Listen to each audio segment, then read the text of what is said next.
শুভ মকর সংক্রান্তি। পৌষ সংক্রান্তি মানেই পিঠে পুলির উৎসব।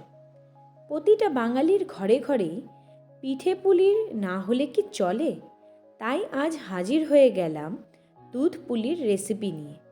রেসিপিটা যদি ফলো করেন তাহলে খুব সহজে আপনারাও বানিয়ে ফেলতে পারবেন। প্রথমে একটা কড়াইতে 1 কাপ দুধ দিয়ে ফুটিয়ে তার মধ্যে 200 গ্রাম খোয়া আর হাফ কাপ খেজুরের গুড় দিয়ে খুব ভালো করে মিশিয়ে ফেলতে হবে। মিশ্রণে যেন কোনো লাম্পস না থাকে সেদিকেও লক্ষ্য রাখবেন। ভালো করে মিশে গেলেই তার মধ্যে অ্যাড করতে হবে নারকেলের গুঁড়ো। এখানে আমি নারকেলের গুঁড়োই ব্যবহার করেছি। আপনারা যদি কাঁচা নারকেল ব্যবহার করতে চান তাহলে নারকেলটাকে প্রথমেই ব্যবহার করতে হবে। তো এর মধ্যে আমি 1 কাপ পরিমাণে নারকেলের গুঁড়ো বা কোকোনাট পাউডার অ্যাড করে দিলাম। এটা দেওয়াতে এখনই মিশ্রণটা শক্ত হয়ে আসবে। তো আমার মিশ্রণটা খুব আঠালোই লাগবে পুরের জন্য। তো সেজন্যই এটা আঠালো করাটাই খুব বেশি প্রয়োজন।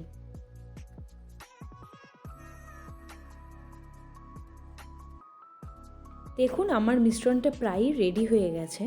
এটা এই কনসিস্টেন্সিতেই নিয়ে আসতে হবে। এটা ঠান্ডা হয়ে গেলে আরেকটু শক্ত হয়ে আসবে।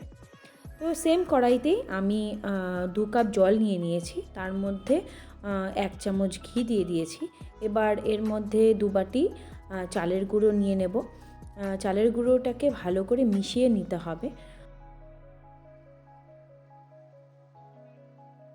এখানে আরেকটা কথা আপনাদেরকে বলে রাখি, কাই খসানোর সময় মিশ্রণটার মধ্যে হাফ চামচ নুন দিয়ে রাখবেন, তাহলে পিঠেটা খেতে আরও বেশি ভালো লাগবে। কাই খসানোর সময় এখানে মিশ্রণটা একটু শক্ত হয়ে আসে, সেই জন্য আমি এখানে বেলনির ব্যবহার করেছি। এই মিশ্রণটাকে এবার একটা বাটিতে নামিয়ে মোটামুটি একটু ঠান্ডা হয়ে এলেই তারপর আমি এখানে হাত দিয়ে ভালো করে মথে নেব। যতটা নরম মাখা হবে ততটাই পিঠে নরম হবে। এবার আমি লেচি কেটে নেব এবং ছোট ছোট বাটির শেপ করে নিয়ে তার মধ্যে আমি পুর ভরে দেব। বাটিটার শেপটা যেন খুব বেশি মোটা বা খুব বেশি পাতলাও না হয়। আর যখন পুর ভরবো তখন লক্ষ্য রাখতে হবে পুরের পরিমাণটা যেন মিডিয়াম থাকে, তাহলে পিঠেটা ফেটে যাবে না। আর যখন সিল করা হবে পিঠেটাকে, তখন খুব ভালো করে শক্ত করে মাথাটাকে চেপে চেপে সিল করতে হবে, না হলে দুধে দেওয়ার সঙ্গে সঙ্গে পিঠেটা ফেটে যেতে পারে।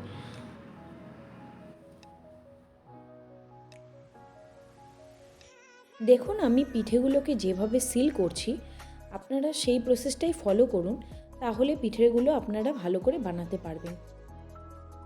অনেকেই বলেন যে তাদের কাছে নাকি পিঠেগুলো খুলে যায়। তো তার কারণ হলো যে পিঠেটার যখন শেপ দেওয়া হবে তখন মাথাগুলো খুব ভালো করে চেপে চেপে বন্ধ করতে হবে।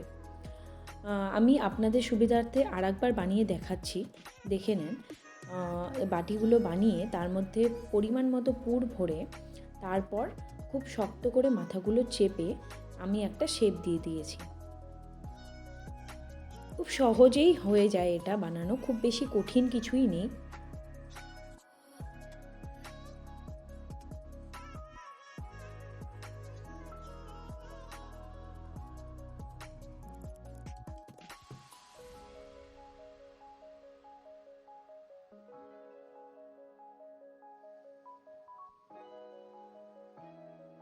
দেখুন পিঠেগুলো সব আমার বানানো হয়ে গিয়েছে। এবার আমি একটি পাত্রে বা একটি কড়াইতে জল নিয়ে নেব এবং ছিদ্রযুক্ত একটি থালা দিয়ে সেই থালার মধ্যে পিঠেগুলোকে রেখে আমি ভাপিয়ে নেব। তাতে কি হয়, পিঠেগুলো খুব নরম থাকে এবং দুধে দিলে পারে সহজে ফাটে না। এখানে আমি আপনাদের সাথে আরেকটা পিঠের রেসিপি শেয়ার করছি।